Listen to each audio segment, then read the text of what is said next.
Thank you for joining, guys. If you are joining me, thank you. This evening is going to be wonderful. Um, for those of you guys that are following this platform, it's very, very important that you guys stay tuned because a lot of stuff are happening. I want to thank you guys for joining. We are live now. Make sure that if you are new here, make sure you follow the platform. Where am I going to start from today? It's about time that we talk about what I want to talk about now. Let me just put the cameras on this side here. Sorry guys, I need to free my camera a little bit just to get it at the right spot where I can literally see my people and get it right. Thank you guys for joining. If you are joining the platform, thank you, thank you, thank you. The topic is there. Is it too late for Tinubu right now? Now, yesterday I made a post and I told you guys early this morning as well. I don't know how many of you have gone through our Facebook, our TikTok, or our Instagram page as well, where I talked about how I don't think I should be talking about the security situation in Nigeria. And I have seen a lot of feedback on that. People have basically reached out to me. They say, Ben, we can't blame you. It's to that level now. So if you have been watching the development, I made a bold declaration day before yesterday on this platform, and I talked about this insecurity that is happening in Nigeria, and I said this is kind of planned. A lot of stuff are looking like it's planned. And a lot of people think I'm insensitive for saying what I obviously can see. I'm not in any way supporting the current. You guys need to understand that. But we knew what happened in 2015 when they wanted to get rid of Jonathan. That is exactly what happened. They brought out information that basically put distrust on Nigerians. That is how we end up getting Buhari. That is how we end up getting APC that we got today. You people need to understand. I'm not in any way advocating for the current, and I'm not going to talk about the security today, but I want to bring to your front to tell you the reason why I am making a decision not to be talking about the Nigerian insecurity situation, because I see that it's currently still out of the president's hand. He barely cannot handle it. He definitely cannot handle what is coming for him. And I think the least of his problem now is 2027. That the least of Mr. President problem is 2027. That is the least of his problem. He's got a lot of problem coming for him. And if you look at what happened in the Kwara state, all of a sudden, when I came on this platform day before yesterday, I told you guys that I'm not happy and I'm not satisfied with the video that I saw from Kwara state. A lot of people thought, Mr. Ben, you are crazy. How can you say that? You are very insensitive. I said, it's my right to look at a video and interpret it the way I damn fit. Now, if you want to interpret it the way you want to interpret it, that is more than fine. But when I look at the video, I saw something and I made a comment about it and I made a video about it, and I got a lot of insult from Nigerians. People that basically don't think. They started to insult me. Mr. Ben, how can you say that this is arranged? Okay, let's assume that this is not arranged. The president came yesterday and said the 38 people that were kidnapped has been released. No other information. I want you to listen. They have been let go. They have been released. And no other information. There is nothing like what happened to the people that kidnapped them. Who rescued them?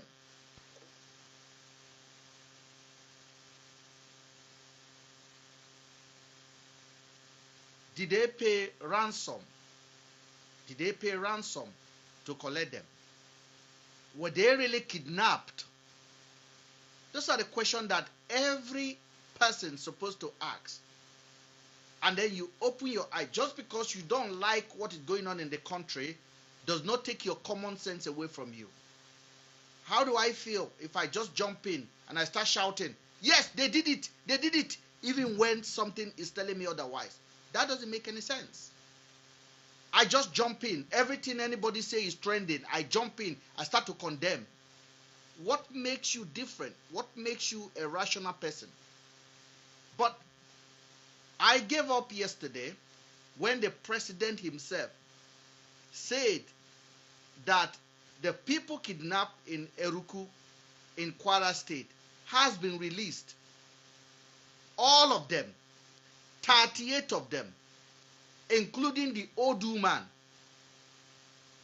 That is when I know that this question I asked about 4 days ago, that is it already too late for Tinubu? Because the game against him, I don't think he can play it. I don't think Tinubu is capable of playing the game against him. It's really that serious. 38 people, and then Tinubu say again, 50 people, 50 children out of 200 and something kids that were taken in Niger State, 50 of them has been released. And I'm beginning to question myself. And I'm asking myself a question. What? The president said 38 people was let go, released. There was no news of the army fighting the terrorists, no arrest, no shootout, just released. What about those guys we see on the video? The guy that were taking people's bags. Did they pay them off? Or the president just want the whole nation to say, okay, they've been released, good. What happened to the people that kidnapped them? Are we not supposed to know what happened? Did the government pay those guys? Were they kidnapped? And then, listen.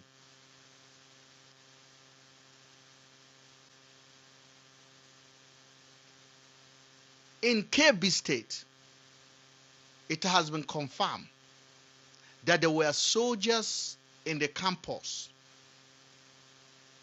that were keeping guard because the DSS have already given them alert that there may be a problem in that school. So they dispatched DSS to that location. 30 minutes before they came to collect the student, the soldier left their post. 30 minutes later, the bandit came and picked the whole of 25 children, plus the teachers, and they paid the principal, and they paid the security, and they enter bush. We are talking about 25 students. I'm giving you background of why I want to stop talking about the security, because it's not something any social media can solve. It's not something I can solve. No matter how much I shout, the game has already been cut out for this president. He cannot handle it. Tinubu it's going to be very difficult for him to even sustain the next 1.5 years. But I want to ask Nigerians a question. Are you people not seeing what is happening?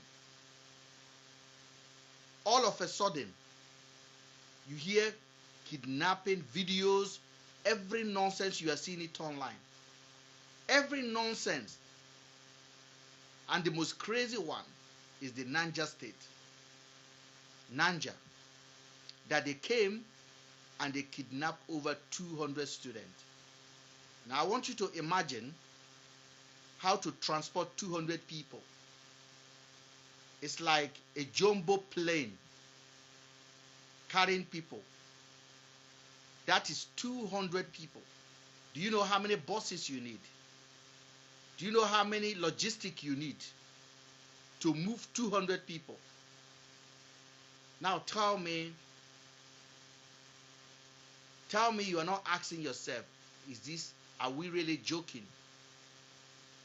Are we serious? 200 inside the bush. How? How is it possible? Where in Nigeria satellite, they are not staying. And if you think this is going to be slowing down, it's not slowing down. Listen, whoever started this war have an agenda, have an expected result, and they must get to the root of what they started.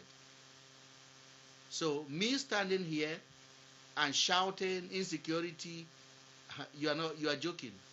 It's a business, and somebody is benefiting, somebody is profiting.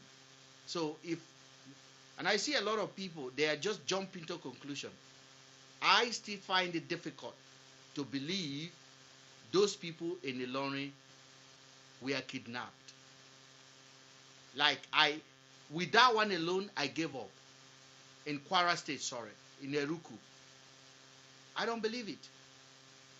I don't care whether the president admits it. I am not the president. I don't believe it. I watched the video again. I watched the video again. I watched the video again. I stopped the video millimeter per millimeter, watching every action. At one point, the so-called kidnapper were talking with them at the background, at the back, where they first of all put their head down like this. Okay? Then you can see the so-called kidnapper telling them to enter that room.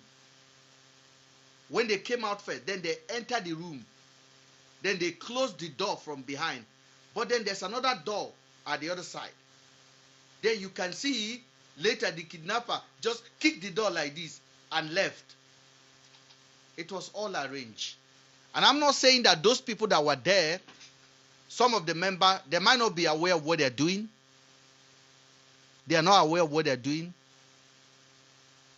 So it's not all the member that is aware. But I can tell you, the guy that was preaching is aware. The guy that was interpreting is aware. But why? You see, the reason why we are asking this, the president cannot ask this question. They will say he's insensitive. That's why he probably went and paid them. He can't ask the question. They will say, how can you be so insensitive? They kidnap church people. You are saying it's a lie. So the president agreed for those bandits, for whoever did that business, to collect their money. And you say 38 of them has been released. How does it make any sense? How does it make any sense? Now, if you watch the video of the Odu man, when the Odu man was talking to Harrison, do you really think that Odu man was kidnapped?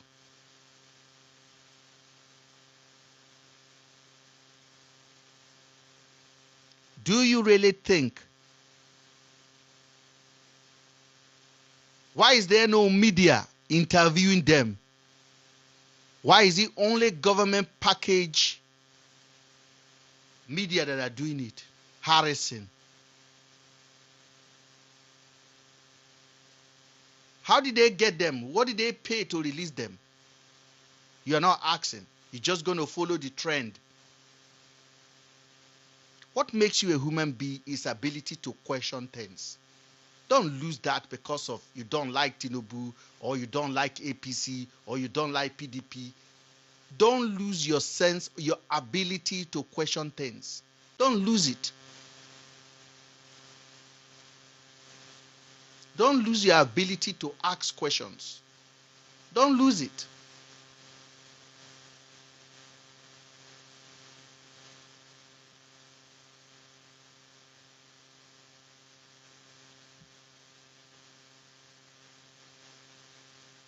So I will keep asking the questions.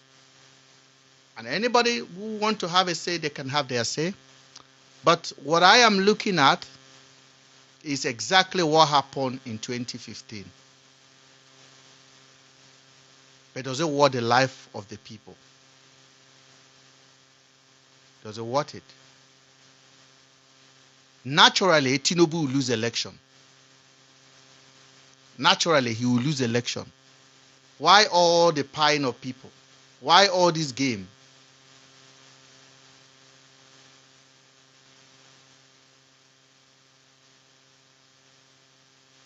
So I will stop talking about the insecurity in Nigeria. Not because I cannot analyze it, just because I think Nigerians are not ready. You guys are looking for the new Messiah. You shall get it. Everything that starts with lies will die with lies. Tinubu government, APC started with lies. And you can see how they are going. So we want to start with another lies again. We'll see how that one goes.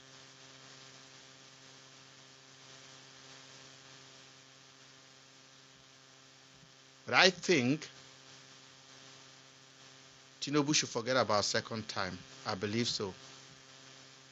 And I'm not in any way sympathizing with him, but I think there's a long spoon drawn at him right now. And he can see it. He's helpless. A lot of people around him are fake. Fake. They are not loyal. They've sold him out already. This president is on his own. Trust me. This president is on his own right now. And unfortunately, there's going to be more of what happened in Ilorin. Southeast, there will be problem there as well. They are going to make it so hard for him to even say he wants to run for second term.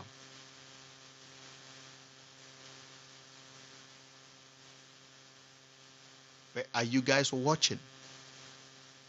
So they gave him 50 out of 200 students. What about the rest of the students? What happened to them? They are still in the bush. Young people. Or they are somewhere in somebody's house. Or in one mosque somewhere. Where they are cooking jollof rice for them.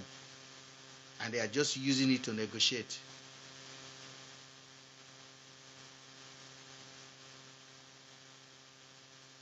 I don't live in Nigeria. As I said on my video earlier, that is not my country. Currently, I feel more secured living in this country than I will ever be in Nigeria. And that is why I keep saying the worst of this country is not even the best of Nigeria. So I am here, I am safe, I can speak the way I want to speak. I can move anytime I want to move.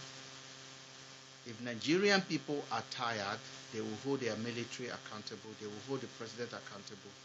But I don't want you guys to stop asking questions. Because believe me, I don't want you to pity the president. I'm not in any way telling you to pity him. But when they are selling you lies, open your eyes. Do you know how many videos that you are seeing? Okay, let's talk about Mba.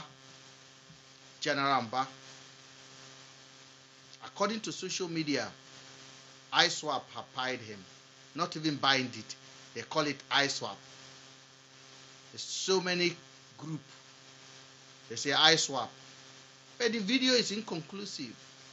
The evidence is inconclusive. The presidency have no issue a statement. The army have no issue a statement. The family of the soldier, the general, have no issue a statement. There is no concrete information concerning the fate of that man. And nobody is asking questions. People just want to say, oh, general, general. But the story you are being told, how concrete it is. These are the things that when you watch the whole Nigerian media, you just like shocked. You just like keep quiet. Like who asked the soldiers to leave their post in Kebbi State? Who asked them to leave their post? Who asked them to leave their post 30 minutes before those people appear? The president should be investigating that, but he can't.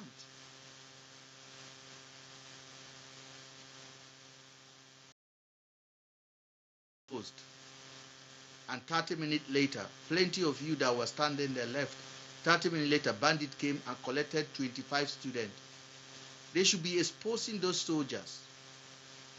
Who gave instruction?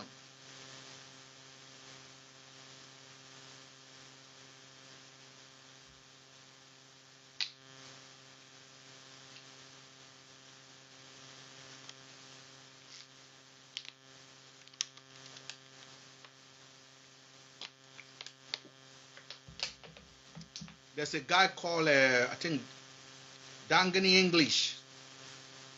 This guy constantly, all of my feed is full with his videos talking about how many people got pie yesterday. The guy has a date on his hand. How many people got pie day before yesterday? And he's getting the videos. He's getting the information. I have to literally block him today from my feed because I cannot take the news anymore. It's just too much for me. You turn on your Instagram feed, your FYP is filled up with bad news, with propaganda videos. So my question now is this. You know, when I was saying it on this platform, that when they are ready for you, they will take over you. I told you already. And today you can see that even Tinubu data boys, they are not active anymore. Did you notice that Jagaban data boys, they are no longer active anymore? They can't even defend anymore. They've been overwhelmed.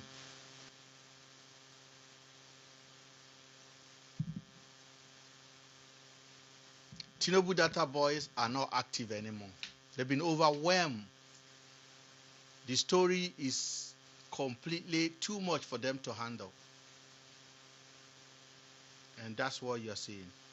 So I will reduce the amount of time I talked about the insecurity in Nigeria, because if the president saw what is happening, if the president believed that those videos in Kwara State is real and he paid them the ransom and got them released, and we did not hear information about the kidnappers, then who am I to start defending, to start saying it is not true? If the president, with all of his security agents, all of his technology, the national security equipment, they should know better. They can look the video by themselves. But I tell you something, they know. They know. That's why I'm saying that nobody in the presidency can come and defend the president. If they even want to say that video was fake, they can't say it. That is why for the last 4 days, 5 days, they say a general, a brigadier general, was put on a national broadcast and the president have not even made a proper statement about it. The military hierarchy have not talked about it. The news is just news out there, inconclusive. Everybody just watching. There's zero leadership. Now let God go help this president. Now let God. Maybe the president should call Yakubu. Yakubu, the former INEC chairman, should come and help him. Because I think it's already too late for him. It's too late for Tinubu now. And I'm sure he's not going to resign, because if he resigns, Shatima took over. But I might push him to that level. This government may literally break down completely. Because if the prying continue, the kidnapping continue, and I can guarantee you, the reason why it's not happening in the southeast at the moment is because those governors in southeast, they will not plan anything to attack Tinubu's repetition. That's why it's not happening there yet. And it's not easy for Fulani henchmen to just bounce into Southeast overnight. But I think it's coming.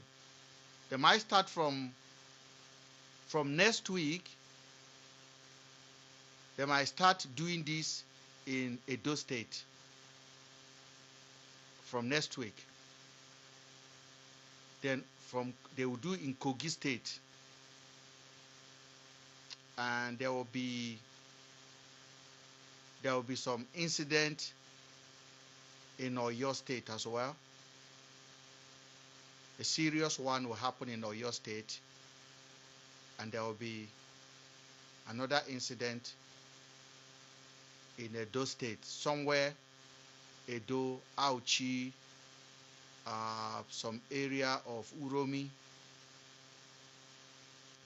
And then in Kogi, I think in Ilokoja there will be a problem. Around Ikaba area, there will also be a problem.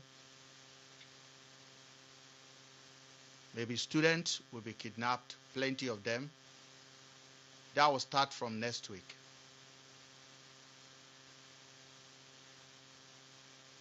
There is still going to be a lot of havoc happening in the northern part of Nigeria.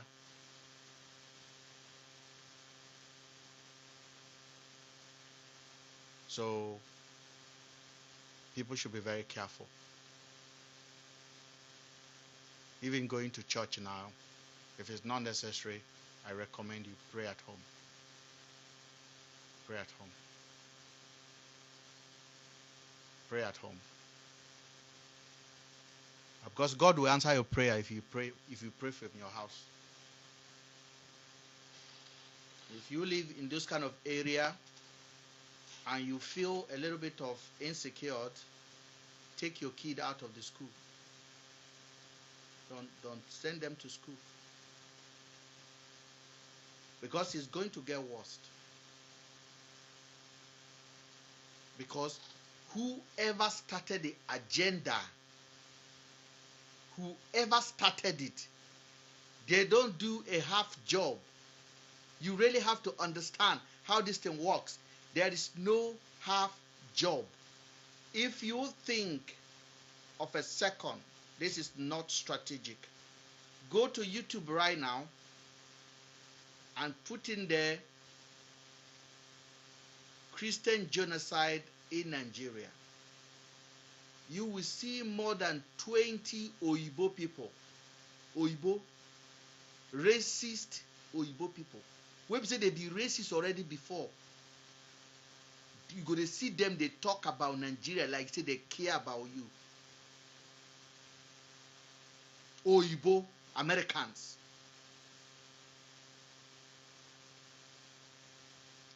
They're going to analyze Nigeria.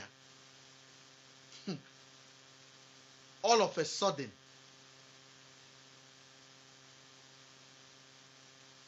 And they are getting views.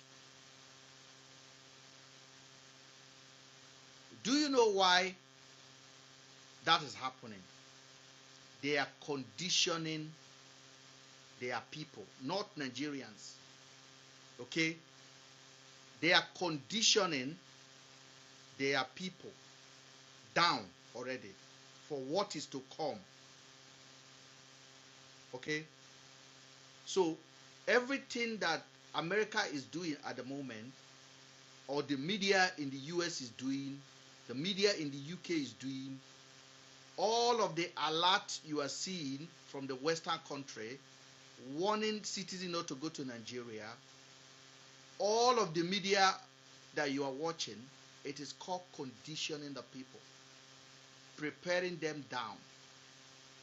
One day, before you wake up in the night, the Congress will approve a strike in Nigeria. And that will be beginning of our country finishing as we know it. I want you to understand. Because once they drop the first bomb, they are hitting a lot of targets in the northern part of Nigeria.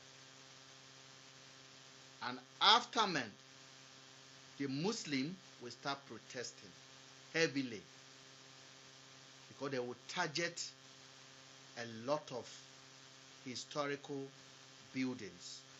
I'm not going to name names. Some emir may be collateral damage. Some state governor's building may be collateral damage. So the Americans are not just going to throw something in the forest. They know where they are targeting. And once that one happens, the Islamic hardliner in the north will start calling for protest. The Al-Majiris who don't know anything, they will come out and they will start attacking people.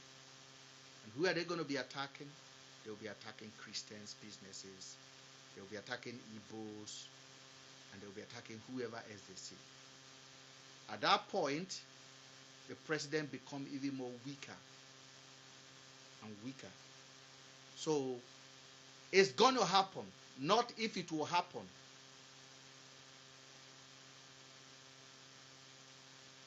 They are not stopping.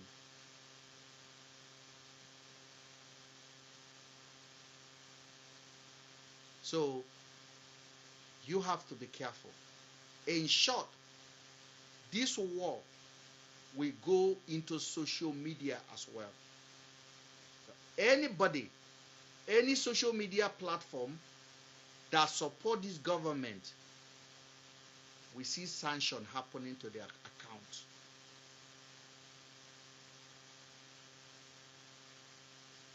So the social media algorithm is going to go against the government of the day.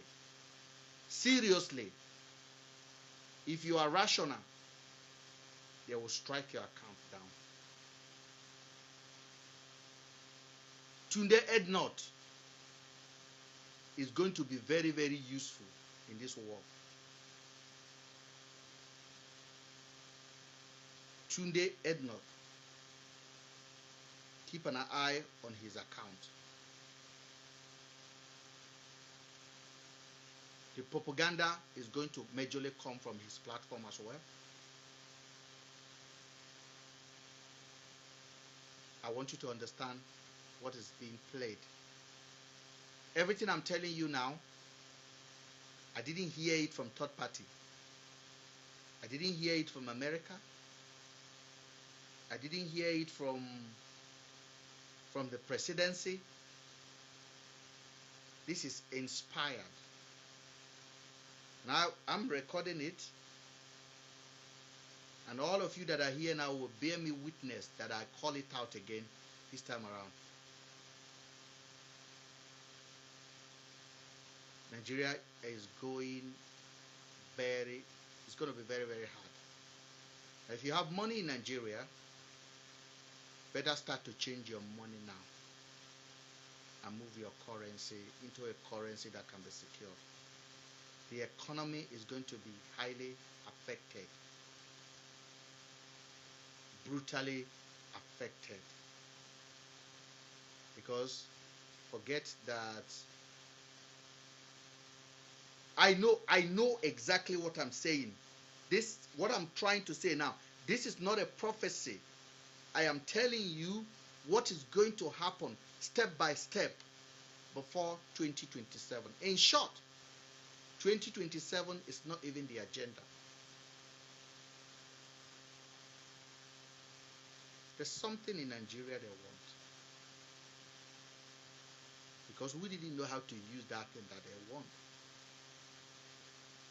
We have it.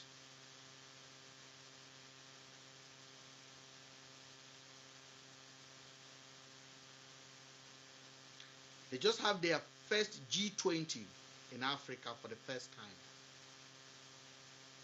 The G20 summit. That was the first time they are having it in South Africa. And the president of Nigeria could not be there. The giant of Africa could not be there.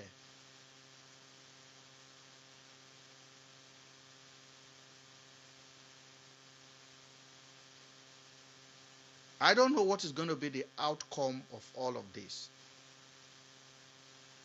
but I don't care anymore because I think something needs to happen. Now, as I tell you guys, the media is going to be completely turned against this government. Social media, everyone, including the ones they once paid before. The ones they own will turn against him. And if you notice the media at the moment, everybody is shifting. Everybody is shifting.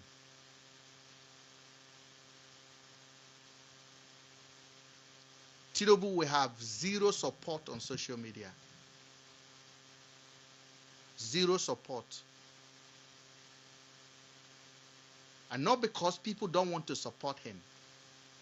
People want to support him, but they can't. Do you think Tinubu does not want to ask a question about Kwara State? You think they did not see that video? You think they did not think what I think, what you think when you watch that incident? They can't talk. The agenda is not debatable.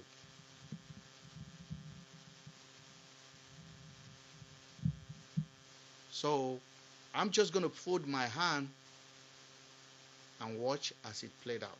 But I want to tell you something. Anything lie bring, lie will destroy it. This president, we all know how he got into power. We all know how APC got into power. If you believe it was a lie that brought them, and you also believe lies should remove them, then definitely also believe that the truth is not going to be the one that will bring the next ones. It's lie that will bring the next one. And it is lie they will live under. It is lie they will build. It is lie they will complete. It is lie they will govern under. So it's going to be tough for Nigeria in the next coming month. Now I'm advising everybody, if you don't have any reason to be in Nigeria for Christmas, do not go. Do not go.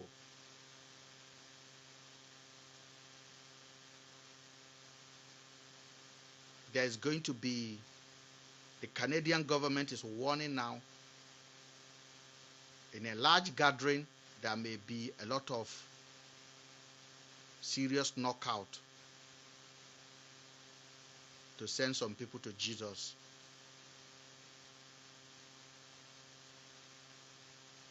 And Lagos may be affected. Lagos may be affected seriously.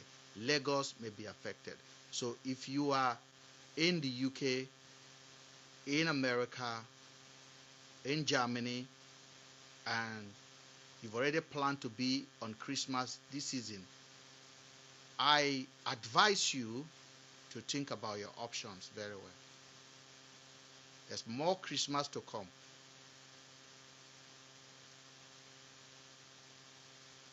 I know a lot of people will say, Mr. Ben, you are putting fear out there. This is not about fear. This is reality. Okay, what kind of fear am I giving you? The countries you are living in is warning you not to go. The UK is warning you. The Canadian government is warning you. The Australian government, the Chinese government is warning their citizens not to come. Chinese.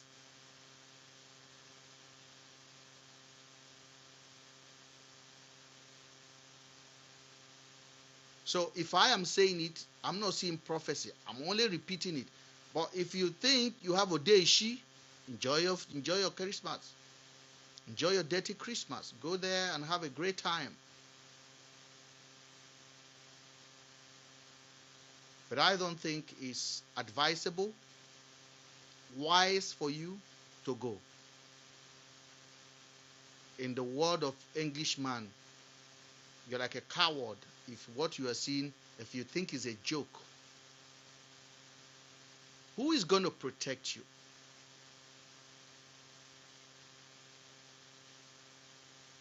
You could say, okay, I'm in Lagos. You are in Lagos. Okay, you are not traveling on the road. But don't forget,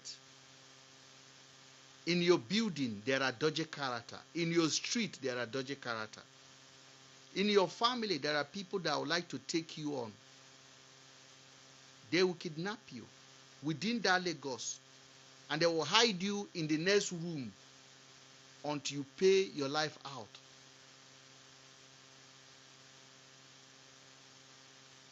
So, hashtag cancel Dirty December is building up. We don't need it. Nigeria is in a mourning period at the moment. If you are getting paid to support this government, you are also going to be on the hotline as well. So I watch everything, and yesterday when I begin to see all of these, I go very, very shaky in my head. I'm like, gosh, this is really serious, you know. The battle over Nigeria is no longer in the hand of this president. In short, this president is scared. And if he messed up, there will be a heavy protest and they will overrun him in that Aso Rock. I am telling you this thing now. Type it down. If he messed up, they will engineer one of the biggest protests you see in the world, and they will overthrow this government right in front of your eye. What happened in Nepal will happen in Nigeria. I'm telling you these things. Because the patience of that country has run out. And now there's an external engineering happening in Nigeria. There are external hands happening. Now, are you not surprised that every second, every day, for the last 1 week, every day, since Donald Trump announced Christian genocide,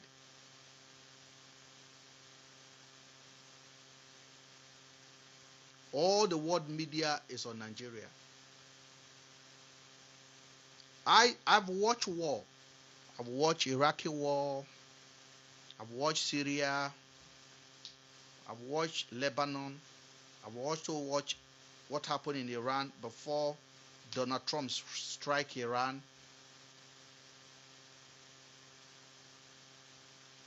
Because I'm on social media and I follow all of these conservative accounts, I kind of find their pattern of what they stand for. There's a lot of churches in Nigeria as well that are underground, working hand in hand to make what I'm talking about now a reality. Churches, I'm telling you, I'm a Christian, but the Bible talk about we, the spirit of the truth, so we speak truth. Some of the stuff you are seeing is a mirror. And are you not surprised that on the day Pope Leo talked about Nigeria, when they asked Pope Leo a question, they asked him 2 questions and he picked one.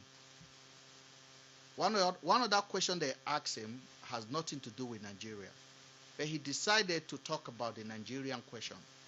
And Pope Leo said that Muslims and Christians are being killed in Nigeria equally.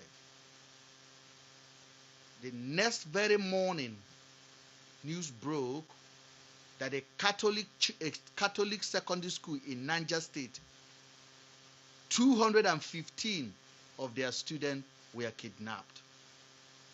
A Catholic Pope spoke yesterday and did not blame either side. He said both Muslims and Christians are being pied.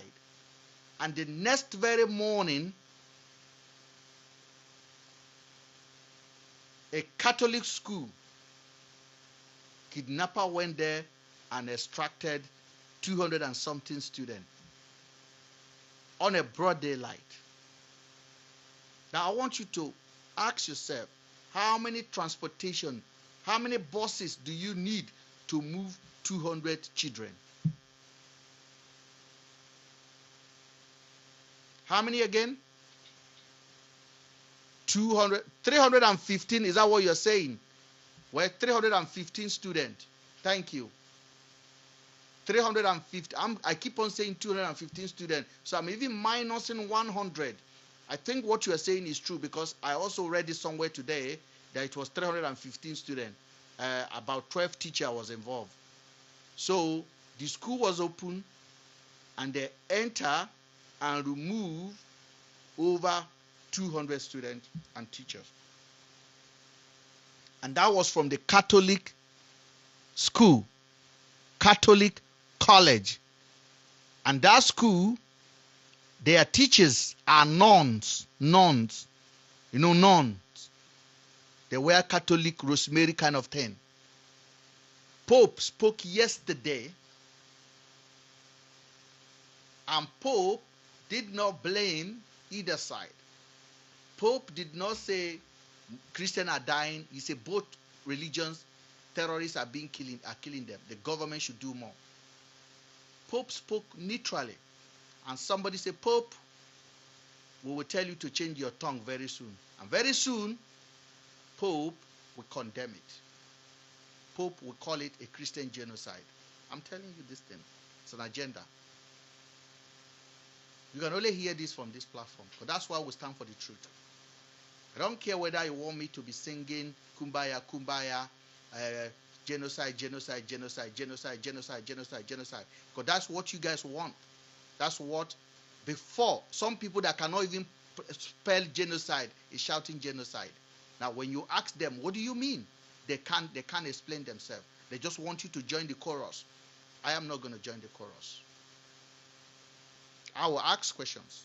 Am I saying that Christians are not being pied? Absolutely no, I'm not saying that. Are Muslims not being pied? Muslims are being pied as well. That is a reality. Is it politics? Yes, 100% political. In short, 1,000,000% politics. Is it a fair game?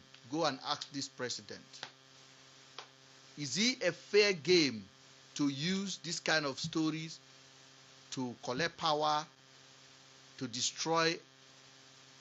Yes, I think this president will testify that they used it in the past.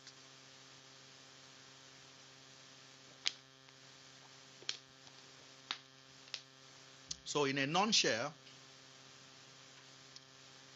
I am looking at this dynamic of a thing that is not going to be easy to recover, because it's an agenda, and there's a timing on all of the plan. Listen, the West don't start anything without completing it. And this president got into a very serious bad book of America as well, because this president was completely against Israel. The administration of Tinubu was against Israel when Israel was bombarding Palestinians. You know that already. So the strategy was very clear. A lot of people think religion is not politics. Religion is the biggest politics in the world. So everything you are looking at is political. And it's going to be advantage to somebody, but it's going to be disadvantage to the people of Nigeria, because it's the people of Nigeria that are suffering. Because after what I saw in that Kwara state, and for the president to come out and say that they've been released without saying what happened to the people, no further question answer, just they've been released, I begin to shake my head. And he said that 50 students from 315 students that were kidnapped has also been released. Everything sounds fetish for me in a way. So it's going to get worse. And by the way, those people that took part in Kwara State. They are very bad actors. Tell them Mr. Ben says so.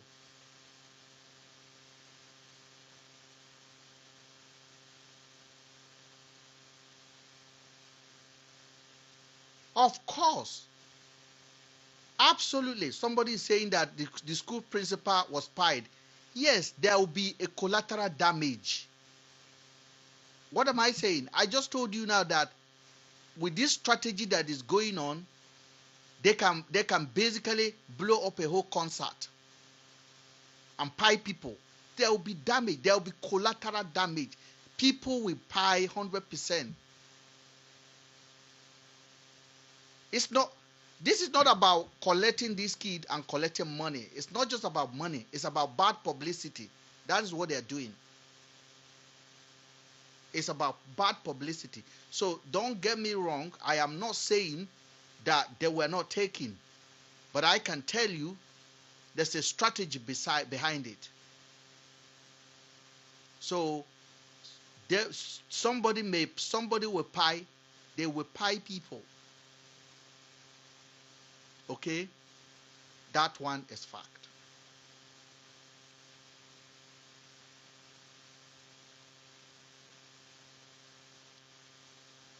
But I just want Nigerians, especially the people that visit this platform, to know how unique we are when we call things out like this. When I come on this platform, I call things out.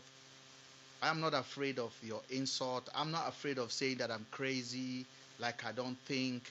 But I've been doing this for a long time to see that I know exactly what is taking place. And for the fact that we are calling it out, we are documenting it. We are literally documenting it. So if it doesn't happen, I'm not going to pray. I'm not going to be like, oh, abracadabra, pra, pra, pra. God cannot divert it. It's a man's plan. It's a man's strategy. Give to Caesar what to belong to Caesar. It is already a plan. It's a strategy. It's a movement. Now, I give you assignment. Go on the YouTube right now and just type Christian genocide in Nigeria and see how many Oyibo people is talking about Nigeria. Oyibo people that have never talked about Nigeria in their life. They don't even like you. They don't like you. They are now defending Christians. All of a sudden,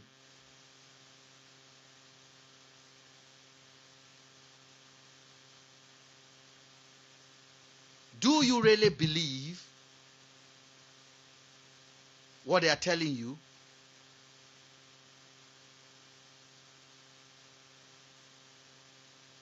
You call it Christian genocide, but we have seen a country that literally wiped out a whole nation just about 2 months ago. The same country that is calling your country genocide have not labeled them a genociders.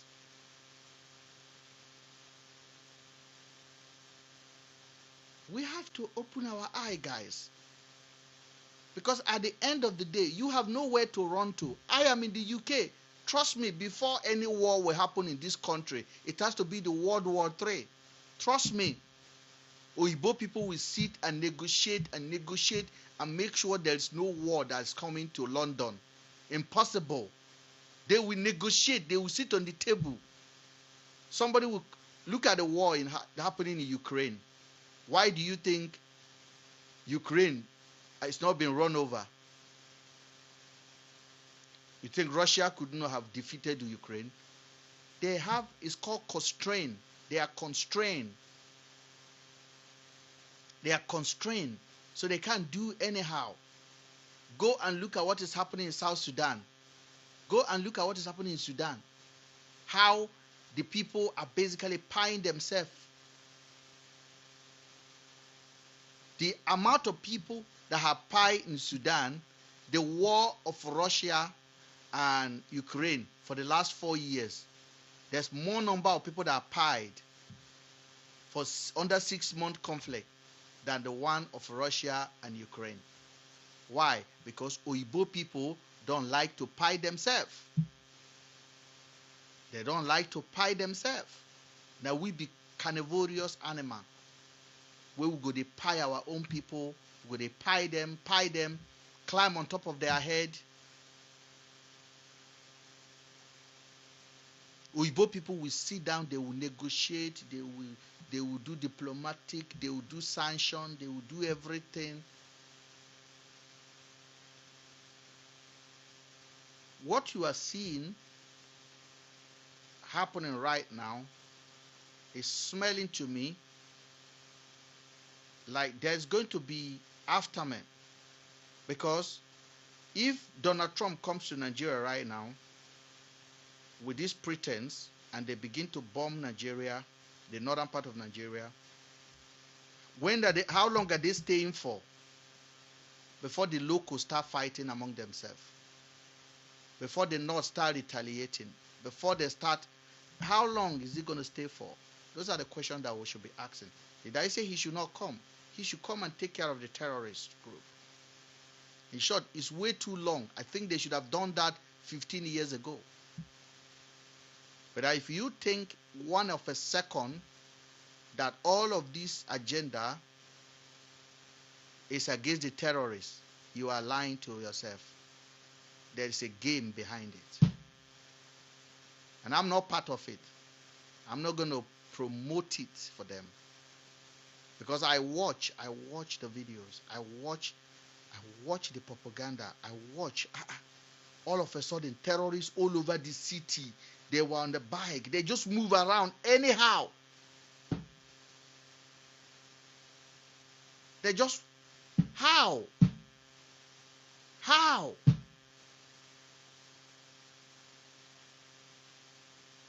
I want to tell you something where you will know that the people that run the world, they are in few, and they make a decision. What is the people that run the world? They are in few, and they make a decision. What is the next?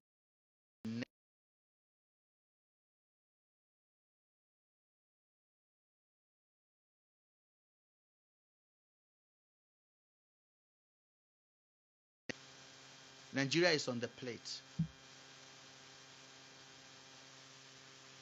because they will make a decision. What else is on the plate?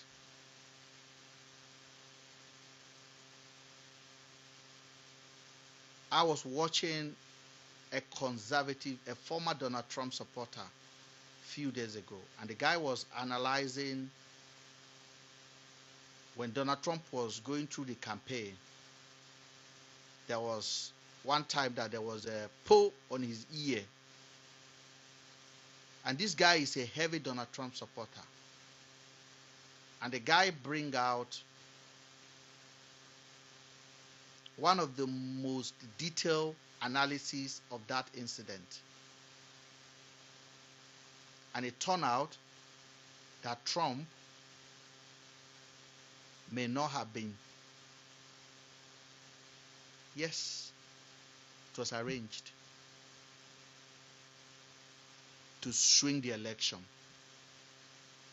Because from that movement, it was over for Joe Biden. It was over for the Democrat.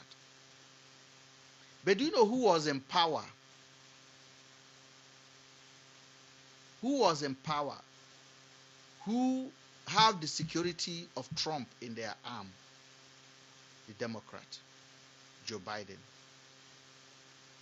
So now, the news is out there that the shooting of the president never happened. And there's evidence that the ear heals so good.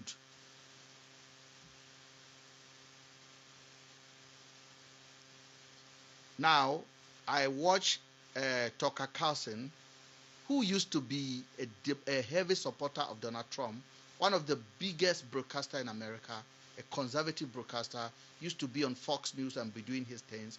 Now he's now working as an independent. He was literally questioning that shooting as well. He was questioning it. He was questioning the guy they arrested in that case, or the guy they pie. He was questioning it.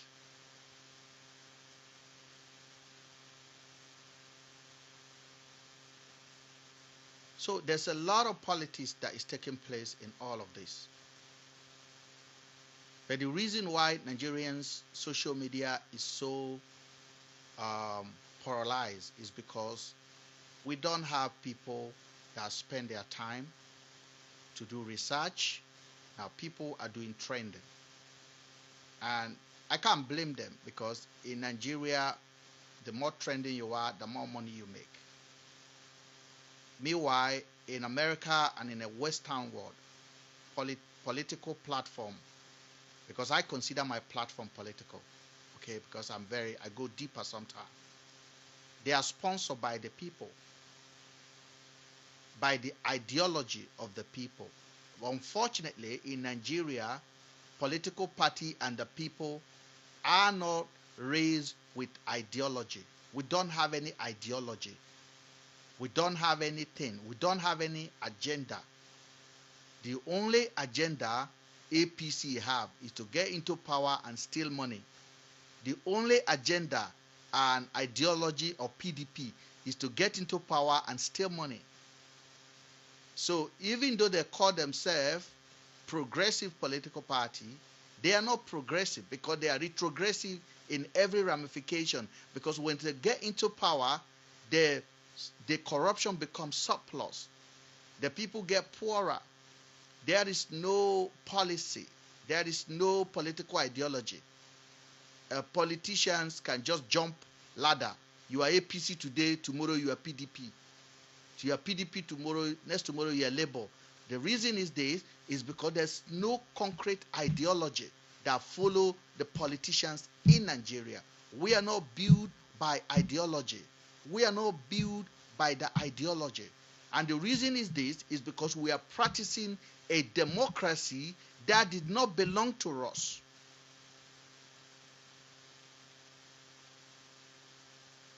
Democracy did not belong to us. So what we are used to and what we should have been doing is that we should have a government of our people participating. Now, if I ask some people now, what is democracy in local language in Nigeria? What is democracy in Yoruba? What is democracy in Igbo? What is democracy in Hausa? You don't know it. Because the word never exists. Somebody else gave it to us. So we are practicing something that does not belong to us. And we are doing everything we can do to accommodate it. But every time we try to accommodate it, the true culture of our people is being buried in between it. So this is the problem that we have. So that is why you see politicians, they don't have ideology. They don't have ideology. They come into power with sole purpose of controlling the people. Nothing else. There's nothing that form their core value. What is the core value of APC? What did they stand for? What did they believe in?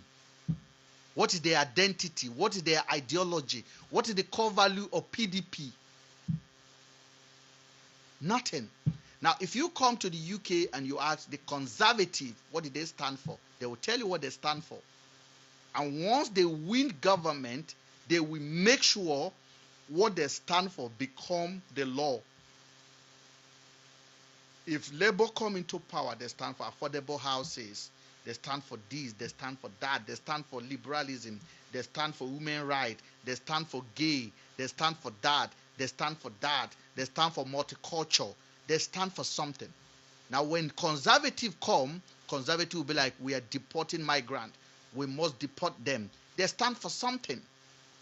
We must cut taxes. We must increase taxes. They stand for something. What does APC stand for? What does PDP stand for? If you ask an average voter, they don't even know. We don't have value. We don't have value. So that's why today in Nigeria, there is no independent political commentator. We don't have them. I want you to tell me who. Independent political commentator. Who? Now, I'm not talking about the ones that are doing charity, because when I talked about this now, the only person that come into my mind as kind of independent political commentator is Berekete TV. But even Berekete TV is not. It's not political. He's doing human rights activism. That's what he's doing. So if I want to campaign for P2B, I have to make up my own political ideology, not P2B political reservoir. He doesn't have it. He has a personal attribute. Sorry. Please, can you tap the screen, please? TikTok is asking me to do that. I got like how many people? 80-something people, and you guys are not tapping. I hope I'm not boring this evening. I just want to talk small today. Now, P2B does not have any political ideology. None. He doesn't have any. But he has an attribute. What is his attribute? His attribute is his own personal conviction that the government should be not corrupt, that the government should take care of people. They should not steal. That is his own. It's not an agenda of his political party. Now, when he become a president, he's coming alone with his own head. It is not an agenda of a whole political party that he represented. So the political party have no agenda. So he's going to bring so many people with their own personal agenda. Somebody want to enrich themselves. Somebody want to be corrupt. Somebody just want to get to the top. That is it. There is no identity politics.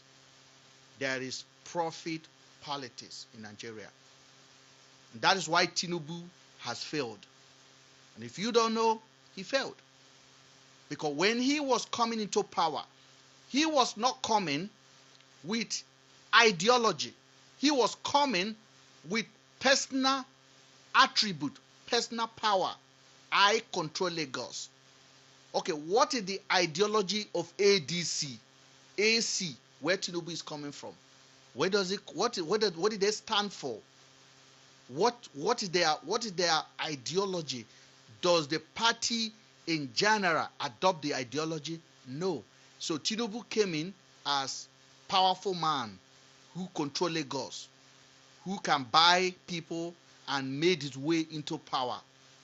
That is an individual movement. It was never a collective, political party collective movement. That is why you see how shameless our governors are. That a governor that is selected under PDP will quickly jump into APC, and the one in APC will jump back into BDP, and vice versa. And a minister is currently fighting to control PDP, but he's serving under APC government. There is no ideology. There is nothing. They are just individual.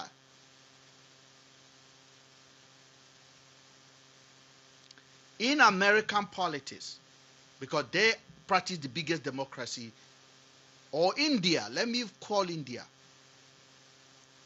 the politicians, they don't jump into another political party. They don't do that. What's her name? Yesterday, this lady resigned. Marjorie Taylor resigned in America. She's a very strong Donald Trump supporter. But now she's having a problem with Donald Trump. She resigned. She said from January she's not going to run for the election. Now, this is a different ballgame. In Nigeria, do you know why she resigned? She resigned because she wants to keep her principle. In Nigeria, as soon as you disagree with the president, you go and join another political party. So if Margarine is in Nigeria, he will join the Democrat. I am now a Democrat. So all of his ideology from childhood that built him, build her up to the age of 40-something years old, you just throw it away like that. What are those ideologies? We don't want immigration. We want small government. We want task courts. They grow up, and then we want housing, free housing, affordable housing. Those are ideology. Like if you come to UK, you see that. If you go to Jerome Corbyn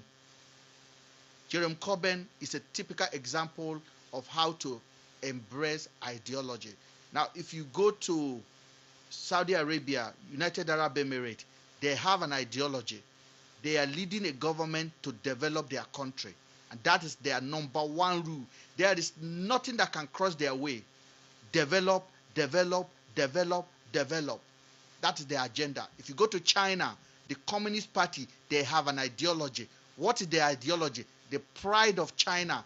Develop, develop, develop, develop. What are they developing? Not individual develop. They want to develop the whole country, and they have successfully done it. If you go to Singapore, develop, develop, develop, develop. Now, if you come to Nigeria, Tinubu's son is like a mini president. I was recently watching what's his name? Charles Soludo's son, the governor of Anambra State. I was watching him on Instagram fighting. By the way, fighting, telling people to leave him alone. He don't care. Say, it's my father that is a politician. I'm not a politician. I just want to live my life. Nigerians were insulting him. Nigerians went on his comment section and started telling him, you are useless. Oh, may God save you. Look at you. Oh, God, they share problem. God also give problem to Soludo. Nigerians. Because the guy just live his own life. In London, he don't care about his father governor. He doesn't drive a big car in London. He take train every day. You can literally see his lifestyle. This guy is just living his life. Nigerians don't want it. They think it's a problem that God share problem for Soludo. They would have want Soludo's son to be in Anambra State, traveling around the whole state with convoy, going to party and be giving giveaway. Then they would have been clapping for him. I will also watch Erufai's son. I think his first son, Governor Erufai. His son is in London here. I think Abdullah is his name. Ibrahim. Young guy, just living his life, free. The guy say, I don't want anything. He has tattoo. He has earring all over himself. I don't want anything to do with nonsense money that you people are just, I want to live my life. But these people that are criticizing these leaders, children that are living their normal life, they are just normal life. They don't care about whether their father is governor. I'm sure their father have a house here they stayed in for free. They live in their father's property. Governor Soludo is a former CBN governor for almost 4 years or 8 years. So you can imagine the amount of money that is in the channel. So that boy could be in Nigeria and attend every party. In short, if you see the boy, you want to give him your Vaseline to rub on his body. He don't care. He just living his life. Nigerians do not appreciate that kind of normal life. Now go and check out B-Red, Osun State Governor, the dancing governor. B-Red. I know B-Red one-on-one. Like I know him one-on-one. Davido's cousin. He's doing giveaway. He's going with convoy. In short, Nigerians will not even criticize that governor because he's Davido's uncle. Nigerians, you dare not criticize that governor. They will say, it's our governor. 30 BG governor. And that governor may be seriously failing.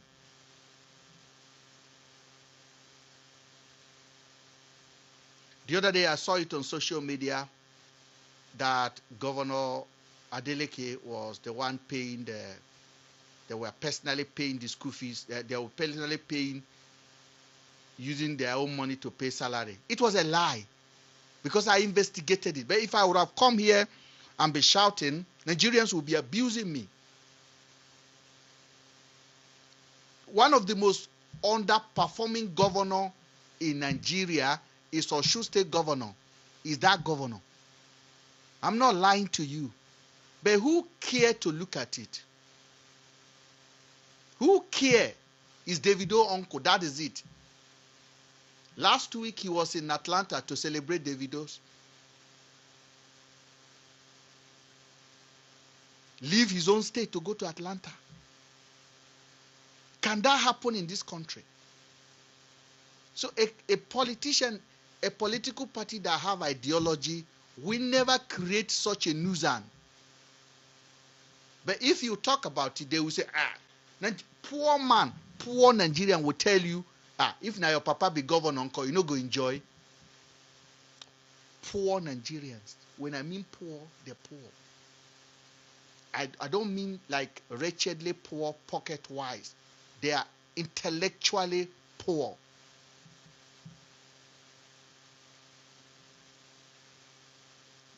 You cannot see any social media guy criticizing that guy. People that have nothing to do with Osun State will go and start abusing that person because the governor is Davido's uncle. No accountability, just power. That is a country that is not run with ideology. We don't have a constitution that are run with ideology. We are run with power. That is why if you see Tinubu's son, you will see how many people following him everywhere. Who cares about somebody? Who cares about Prime Minister's son in this country? Who cares about him? Who cares? We don't care.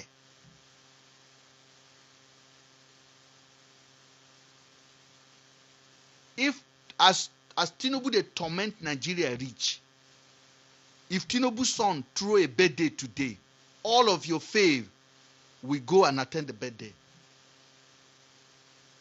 If you throw a party, all of your favorite people, but you go to criticize them, papa. All of your fave. In short, if you get a chance, you will jump in there. All has to do with no ideology. That is why you people see that Governor Soludo's son is a failure. Because he's not in Oka with 10 mopo as governor's son. Going to club, popping champagne. When he released album, he promoted his album by himself. He was going everywhere. He was on the street singing and doing his craft. And funny and just a young lad doing his things. Go to his page. Nigerians are abusing him. He's gay. He's this. He's that. He's that. Let him be your own problem.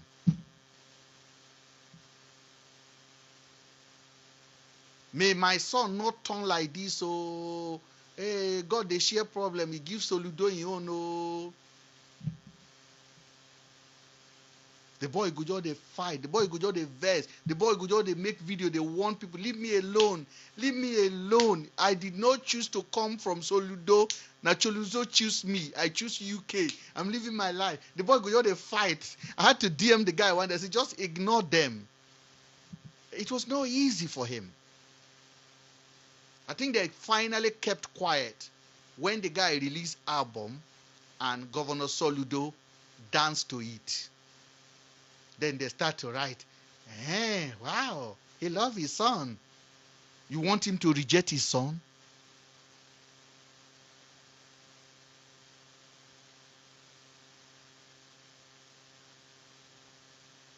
And you cannot blame the politicians in Nigeria for not having ideology. You have to blame the people that never give them a proper assignment. They never give them. You have to blame the people that don't give the politicians assignment. They just worship them. They are not, you don't even hold them questionable. You don't even want to question your politician. You don't even want to criticize them. Somebody will tell you, oh, my uncle get a job. Where you will know Nigerians are the most evil people when they start telling you this government go favor me. Just know that you are talking to an evil person. This government will favor me. You will hardly hear an Englishman telling you the government will favor him or her alone. This government will favor me. That is the most retrogressive statement. But somebody will say it with his chest. They will even type it on the comment section, thinking is a prayer.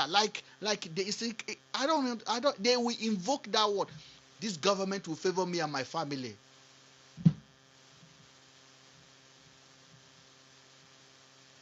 So when we have this kind of mentality, when you have a problem, the government will call you and sort your problem out. But the whole of your community's problem are not being sorted. So you are sorted.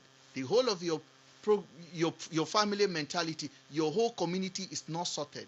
It's only you that is sorted. Then you are happy. Government has favored you. You are a fool. You be mugu. Because in this country, I don't need to pray for Labour government to favor me. It favors everybody. It favors my enemy. It favors conservative. It favors everybody. It's the same policy. It's the same rule. The government come in and said, okay, the first 12,000 you make a year is tax-free. The first 13,000 you made a year is tax-free. So it favors everybody. Everybody, whether you are Labour, whether you are conservative, it favors everybody.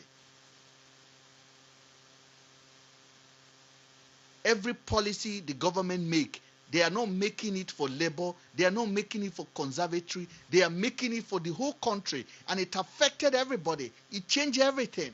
But you are praying for government to favor you. No, we don't have a country. We don't have. And unfortunately, we have a long way to go. So we're going to keep on talking about this kind of topic and educating our people to have a little bit of ideology. Okay, let me just give you this example again. I saw, and I know this is not going to go well with a lot of people because they would think, oh, Mr. Ben, you are antichrist. No, I'm not actually antichrist. I love Jesus. He's my personal savior. You hear that word, my personal savior. He is my personal savior. Now, you can call him your personal savior. That is your prerogative. But at the same time, I have a responsibility.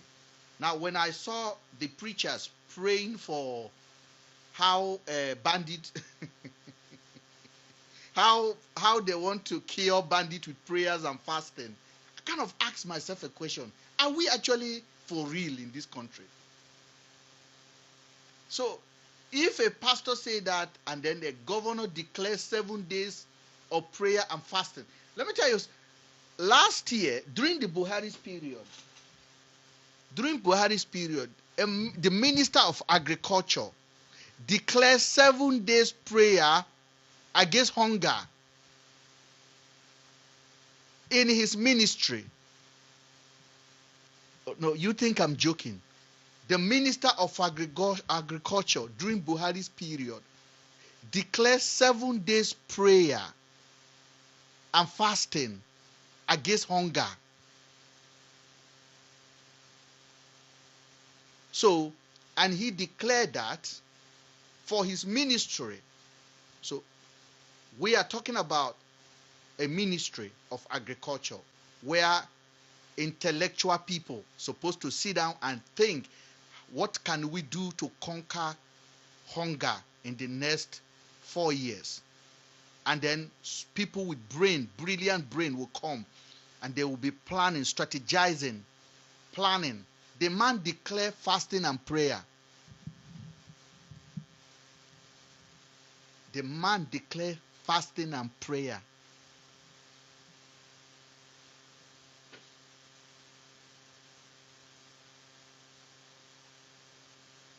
I don't know. Because if you tell this one to Chinese man, I think Chinese man will be like, yeah. What, monkey? Because I don't understand how you can justify it.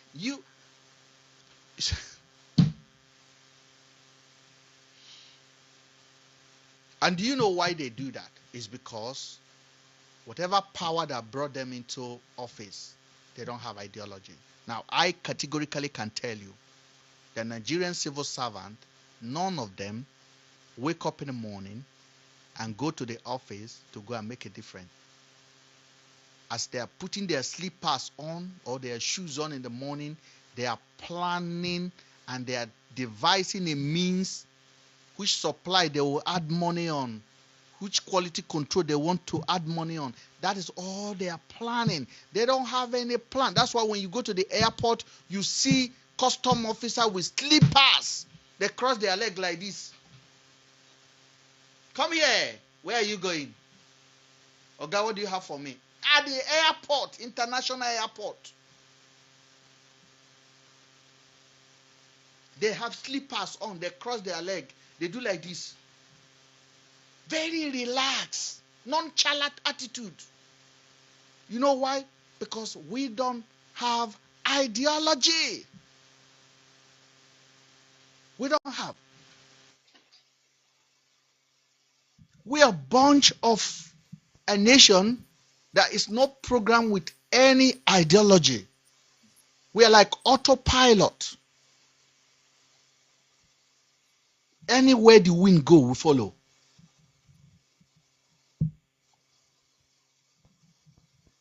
Hi, KG. Good evening, brother. Good evening. Have you been hearing what, as I'm disturbing you guys there? Sorry about that. No, you're not. I was just passing by and I heard what you said and it caught my attention. I'm like, finally, somebody who understands, somebody who has brain, somebody who want to think outside the box, somebody who's genuinely interested in seeing a change is talking. Let me visit him. Thank you. Have your say. Have your say. What do you think about what we are discussing, from the programs of ideology, politicians that have no ideologies, to the agenda of America coming to Nigeria, to the Christian genocide that has been propagated, and everything that is going on? Have your say. The platform is yours. Thank you. Um, I remember my uncle.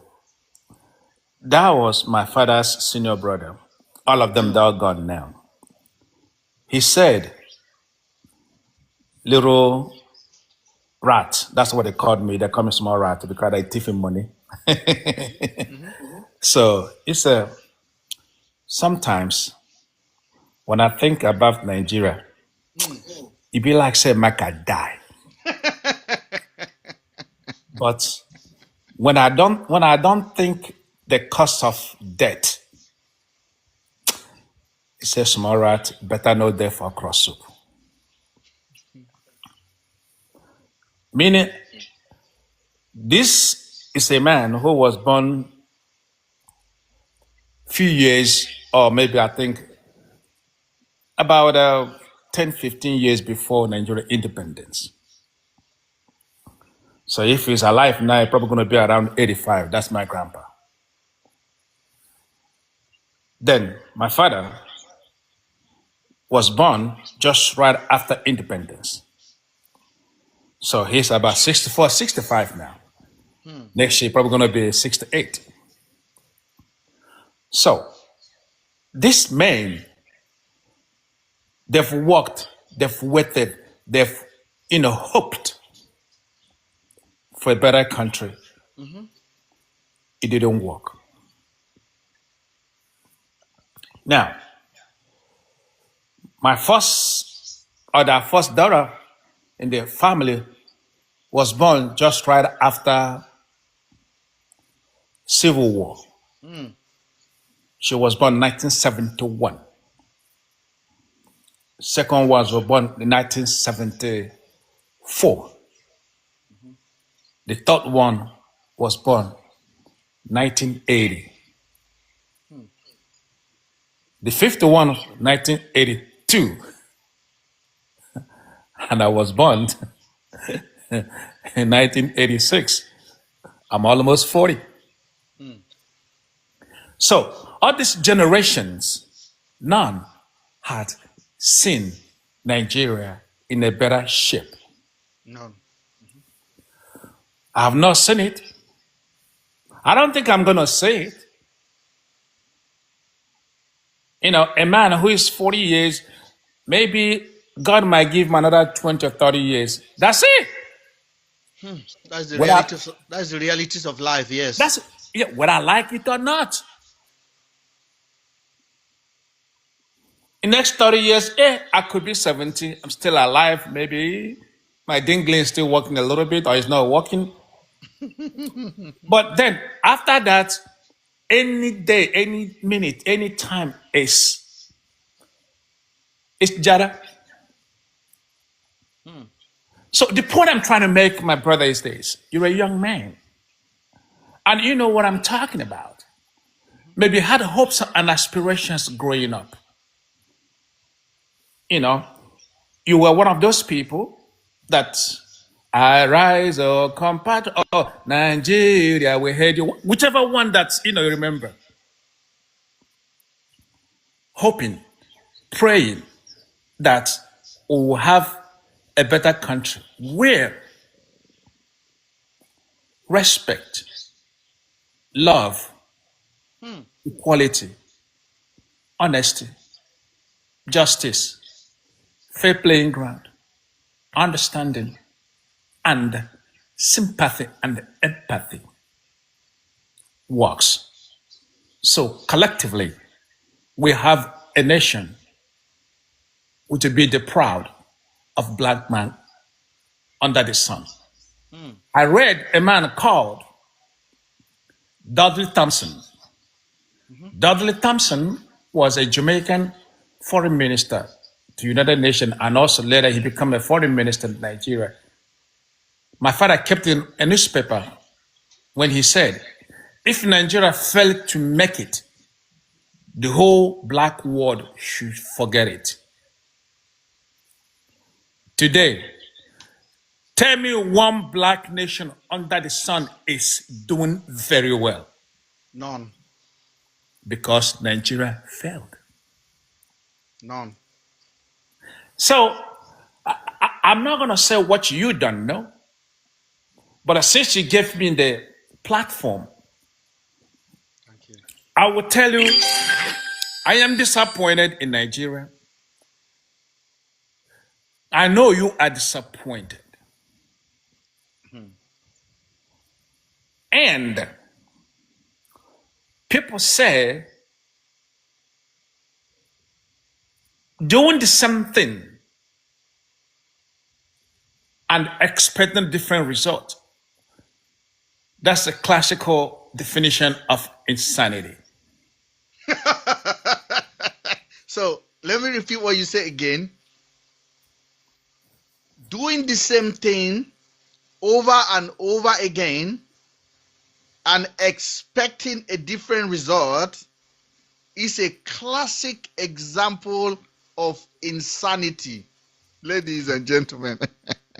Thank you for that. That's crazy. Because I don't know where you live. Yes, If you live, I live in the UK. Okay, let's say, did you ever live in Lagos? Yes, I've lived in Lagos. Yes, Okay, I live in thank Lagos. you. Yes. So let's say you live in mainland and you know cut a bridge between 7 and 9 o'clock. It's a no-go area because of traffic. Mm-hmm. Then you didn't leave on time to beat the traffic, or you didn't leave after 10:30. You didn't plan. You didn't plan. You live at that thick of traffic and you're praying along God or Allah, Chinek, ain't not gonna hear. Because this, you do that, tomorrow you do the same thing. You never change the time. You never change your plan. You didn't adjust nothing. And you expecting another result. How the fuck that's gonna work? And that's the problem with a black man. In United States, I'm glad you live in UK. Every country, every country that really want to be united, they have what is called national agenda. I don't know what UK has. America is American exceptionalism. No matter what is a Democrat, a Republican, that is the president, there are things he can never change. It doesn't matter It doesn't matter. which political party comes in. It will never change. And that is America is the top. We are the police of the whole world. And we will make every ammunition to show strength so we can maintain peace. You see where I'm coming? And we will make sure the top technology under the sun, we have it so we can control. No matter what happens, one America is more than 15 million Africans' life. And that is why, no matter what happens, they say no man is left behind in the battlefield. Do you know what that means? That shows, irrespective of our tribalism, our blah, blah, blah, blah, when it comes to national cohesion and national unity and what we want, we are one people. I tell you a story. I live in the United States. I took a flight from here to Lagos. I took Air France. When I was coming back, I took the same Air France. When I got to Charles de Gaulle, the policeman asked me, "Where are you going?" I said, "I'm going back to United States." "What do you do over there?" I said, "I'm not going to tell you, but I'm into technology." He said, "Can I see your passport?" I said, "No." He said, "Why?" I said, "Because I'm not staying in France. I am passing through. If I didn't take Air France, trust me, I'm not going to come to France because I hate you and I hate your people." I told him that. He said he's going to use my passport. I said, "That's my passport is United States property. I am a custodian. I'm not going to let you do that. If you have any issue, arrest me. We go through your immigration and they're going to clear me." So he tried to take the passport from me. I hit him. He called his colleagues. They came. They beat me up. They arrested me. They kept me in the airport. And I said, "I know international law. You cannot keep American citizens more than 12 hours without contacting my embassy." They contacted my embassy. The embassy dispatched somebody. An old white guy. He came. He said, "Son, what happened?" I told him everything. You know what he said? He put his hand around my shoulder and said, "Atta boy, good boy. I'm glad you fucked him up." He took me to the embassy. The next day, they put me a business ticket. I came back to US. That's what your country does for you. Now, I just want you to stop there for a second. Like, I know I don't want to go into why that incident happened, but just imagine if you are a Nigerian with a Nigerian passport in that Oh, fuck you, situation. you dead. Then nobody's going to show up. I went to Nigeria embassy here, International Drive in Washington, D.C. You go there, call them, call anybody. You can call from now till that kingdom come. Nobody picks up the phone. It's the same thing in the UK here as well.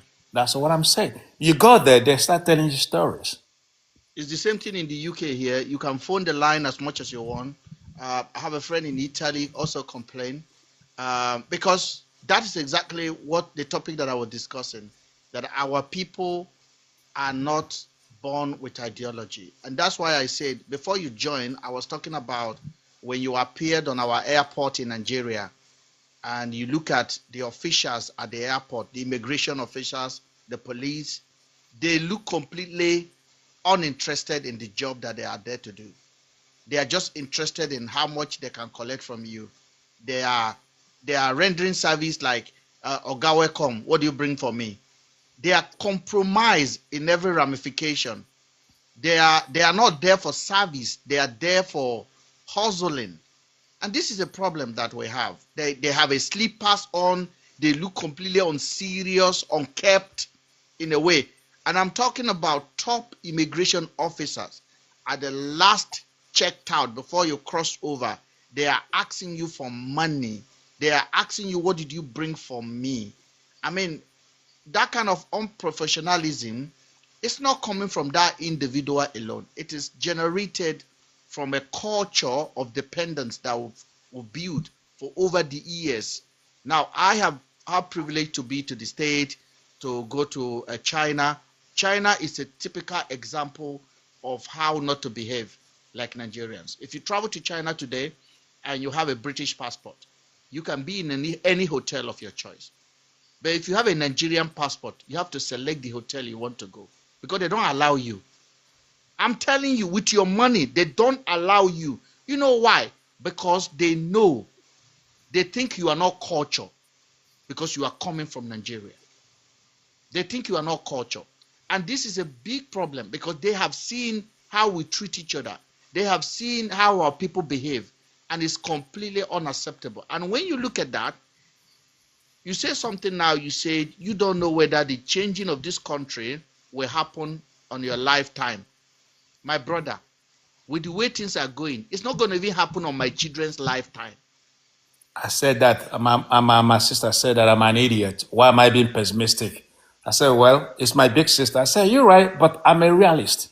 So, no, because before you say something is going to change, there has to be a sign. Yes. There has to be a sign.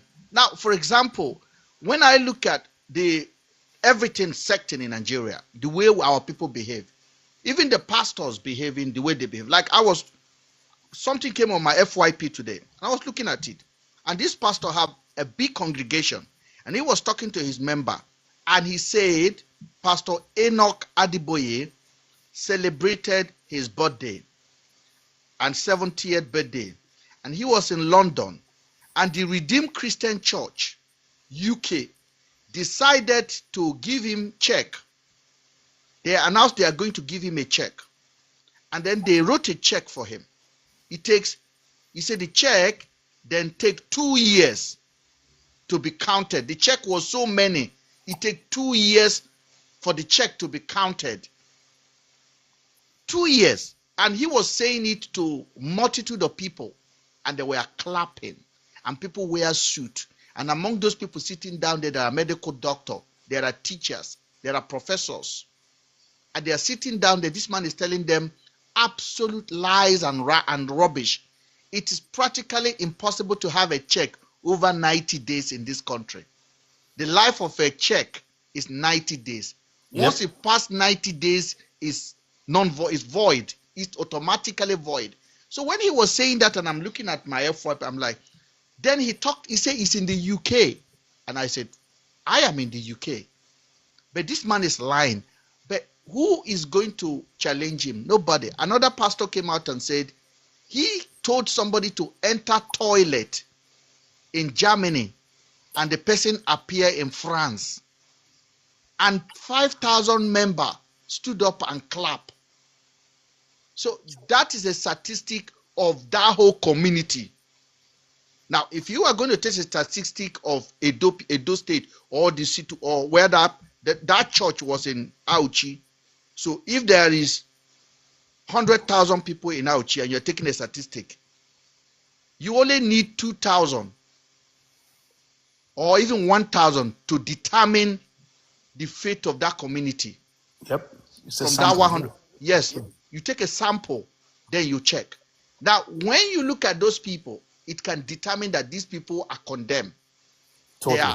They are not logical, they don't get sense, and they have children. So their children follow them to this doctrine. So they receive this kind of doctrine. Now, some people will say, this government will favor me. So their children will hear when you say this government will favor me. So they grow up looking for favor, personal favor, instead of a collective favor, that things that favor the country. So we are in a very particular situation where I don't know the fate of Nigeria anymore. That is why when I started earlier, I talked about how I don't feel like talking about the security of Nigeria anymore, because I think it's not in our hand anymore. We don't deserve security. We don't demand for it. We are not built for it. We are not prepared for it. We are a bunch of fake. Yeah, you're right. You're right. Because, like you just said, what my father said, you talk, you die. You know, talk, you die. You better make you talk, oh, at least you know what you died for. Meaning that, you and I might not change it. And even we try to change it within our own little space, the people we'll be working for will be the people who will think we are idiots. And that becomes a problem. You see, somebody you're trying to pull out of the gutter, pulls you down, and climbs out and calls you an idiot. Instead Yes. of him to hold your hand firm so you can pull him out and both of you will be saved and rejoice. So, like you said, Nigeria has no national doctrine. They don't believe in nothing. Because if you believe enough in every country that want to succeed, they have what's called think tank. These are the people.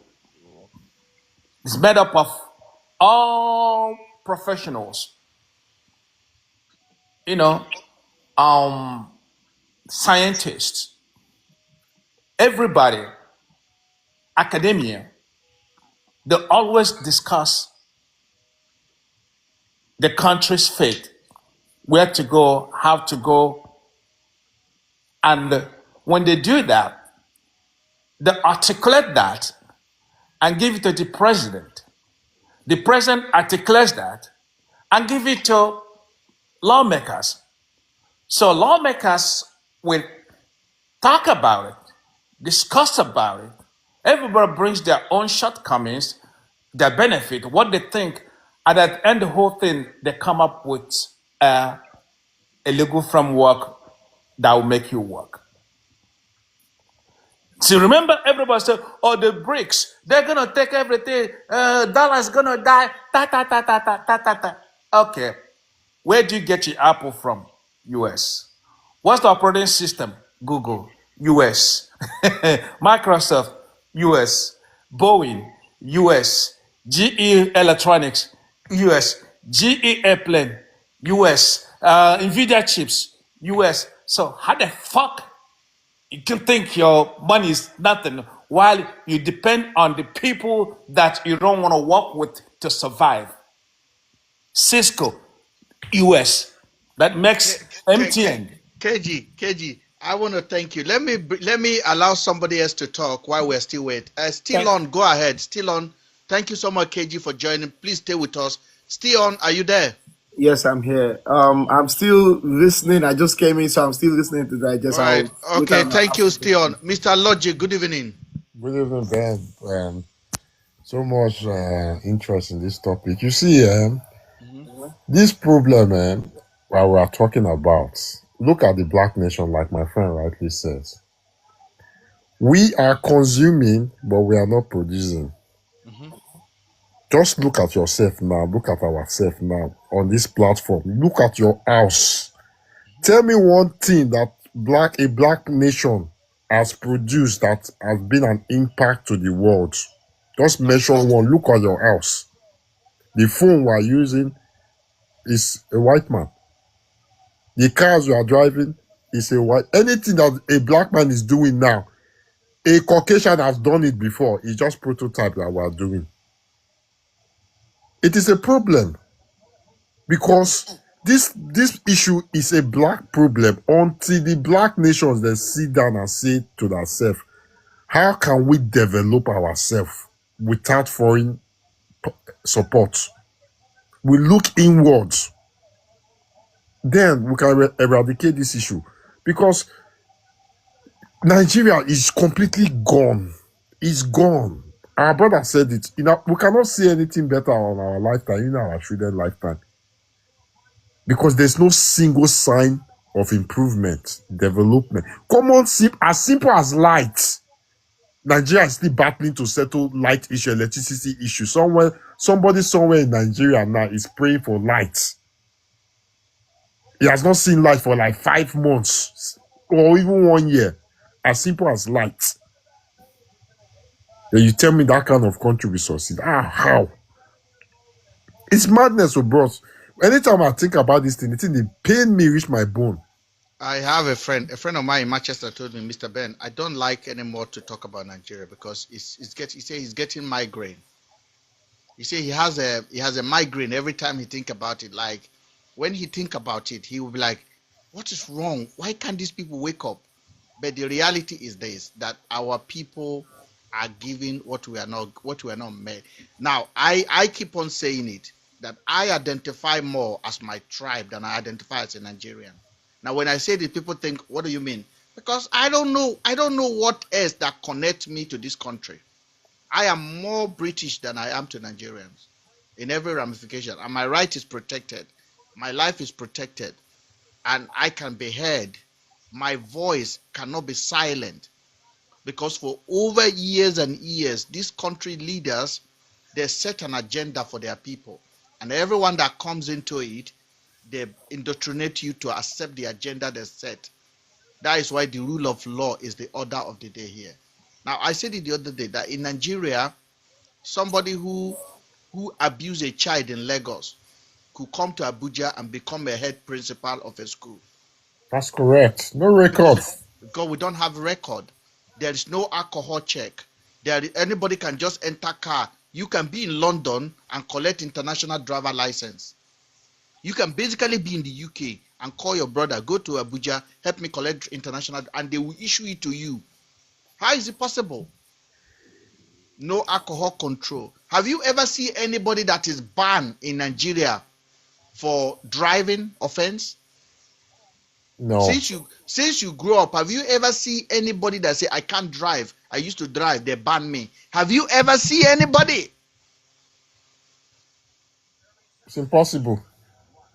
It's never happened. For reckless driving or whatever. It would never happen. Because we don't have a national identity. We don't have agenda.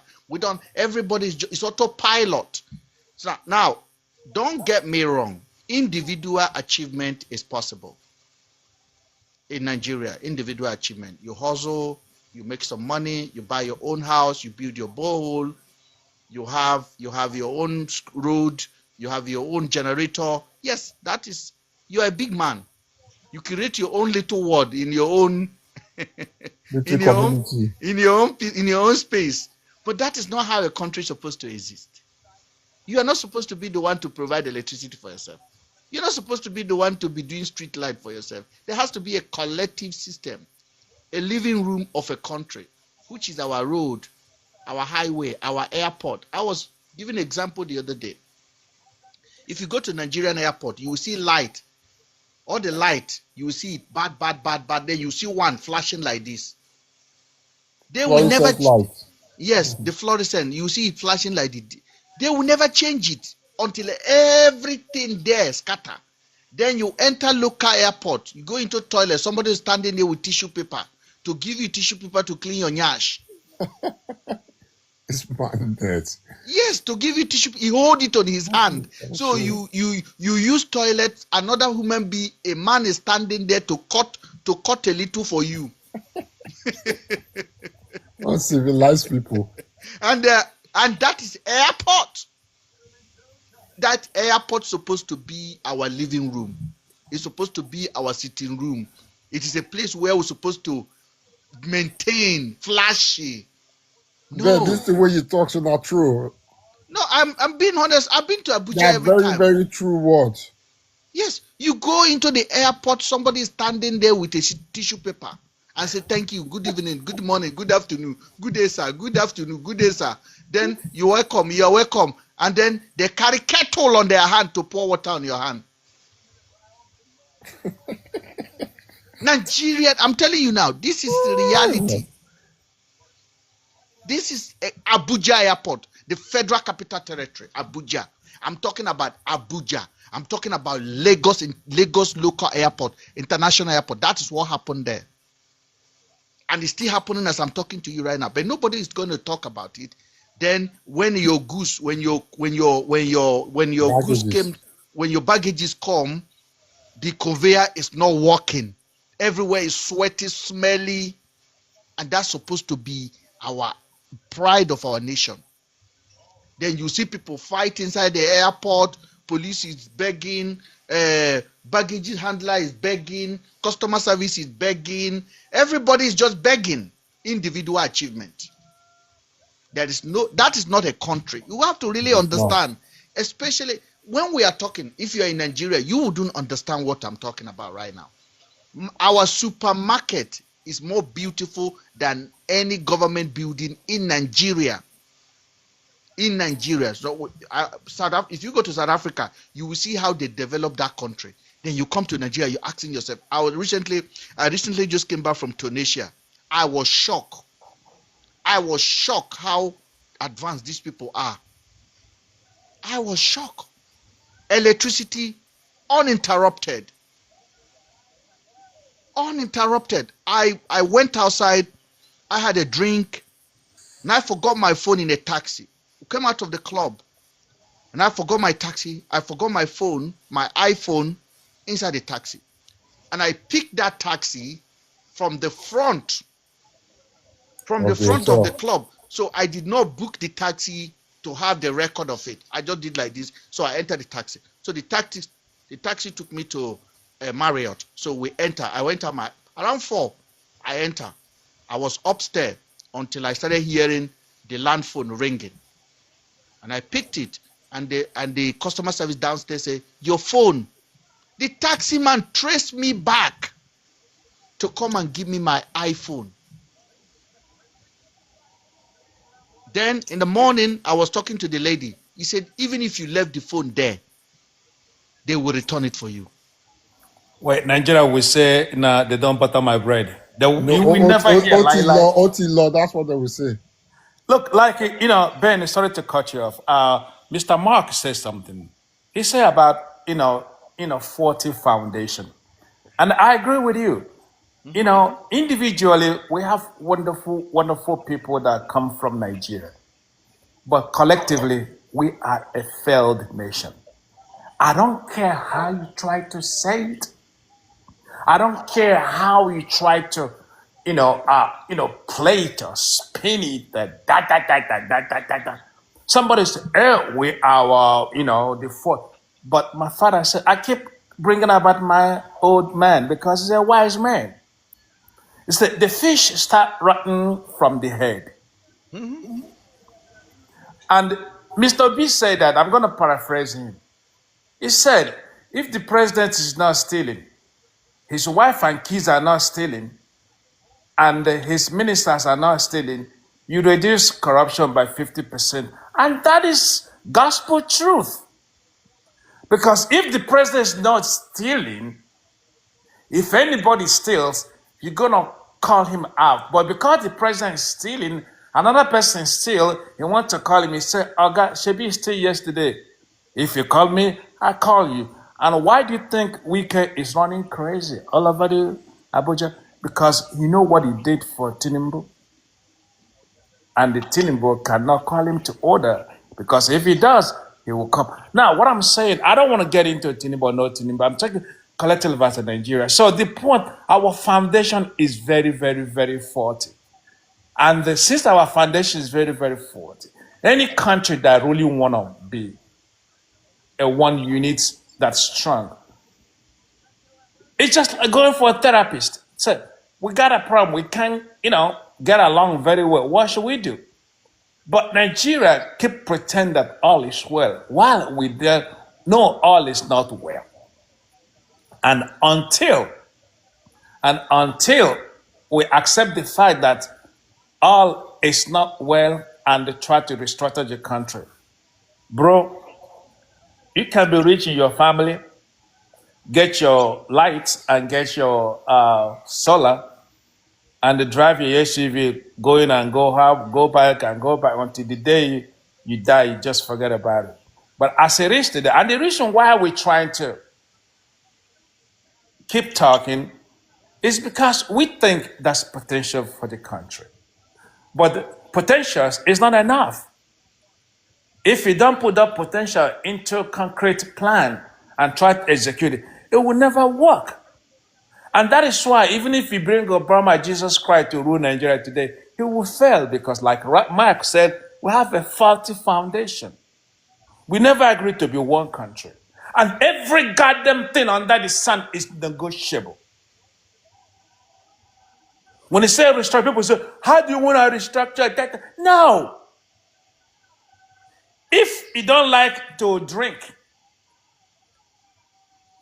and Kola Wale want to drink and pay taxes, do not partake in the sharing of the VAT. Of the tax. That's what it is. How do you destroy people selling alcohol in the north? Then when the people drinking alcohol in the east pay taxes, you want that money to be used to do a road in the north. Does that make any sense? It doesn't make fucking sense. So, and I keep saying this. Nigeria as it is, it's not working. It won't work. And it hadn't worked. Anybody pretending. And sometimes when I say our brothers and sisters from Southwest, they say, oh, why is it because Tinubu? Well, fuck Tinubu. He was part of the establishment. And God has given him the opportunity because I remember, and I quote, when Abiola was denied, I was very young then, but I know the people that formed Nadeco, it wasn't only Yoruba person. I know the late Ayo that died, he was the president. Then people from Southwest, Oyegun was there, Riwane was there. People in the South, like Wabara was part of that. Governor Ezife was part of that. As Ndubisi Kanu was part of that. And what is this guy? Ralph Obion was the second. So everybody fought for something that was good. But today, people think that Nigeria is the best. No. Collectively, yes, we have a lot of sensible and successful people. But then, my father, I keep, quoting him. In a place where you have ugly people, one beautiful person there does not shine because the ugliness of other people will shadow his beauty. We overshadow them. I want to thank you guys for joining. Mr. Logic, it is 12 minutes past 11. I wanted to stop at 11 o'clock and I have crossed over the boundary. Now, as Kay, I am following you. Mr. Mark, I think I'm already following you. I want to thank you guys for joining. And those of you guys that gifted this platform, thank you. All of your gift will also be donated to other people that need help on this platform. So I want to thank you guys for joining. Thank you, Mr. Logic, and thank you, Mr. problem, brother. Thanks so much, man. Thanks, Logic. Thank you. Take care, brother. All right. God bless you guys. Remain strong, man. Remain strong.